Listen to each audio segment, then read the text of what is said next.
Dear friends in Jesus Christ, today the first Thursday of Lent, the ashes the church placed on our forehead are still fresh and are meant to remind us of the 40 days journey. Today's gospel, Jesus is telling about two routes.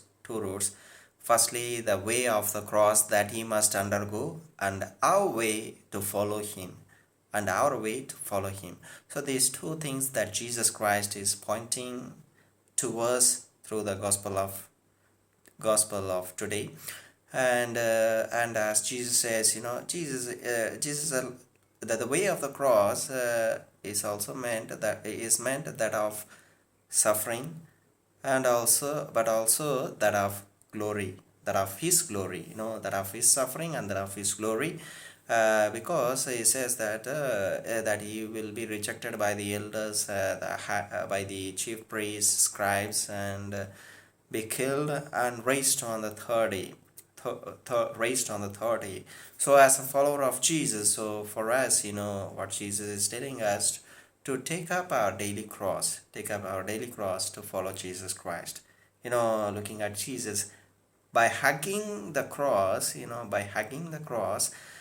Jesus was suffering and going through the passion that he had to do, because to fulfill the will of the Father. And he's inviting us, or he is telling us to do the same, to take up our daily cross. How we can take up our daily cross? It is by self-denial, by denying our own self.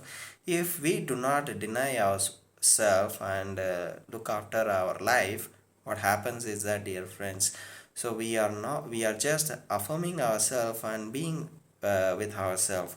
So therefore we try to save our life. But what Jesus says is that we are to we are not to save our life, but to surrender our life to Christ. So therefore, dear friends, through the today's gospel, Jesus is inviting us to take up our daily cross on our shoulder, which means to deny ourselves, deny our desire, deny our wish, deny our whole being for the sake of Jesus Christ, because we wish to follow him in his steps. So as we take up our cross, what happens? That will lead us to the glory that Jesus embraced, or Jesus received after his death. So let us follow this in our day-to-day life, to be like Jesus, as we take up our daily cross. Thank you.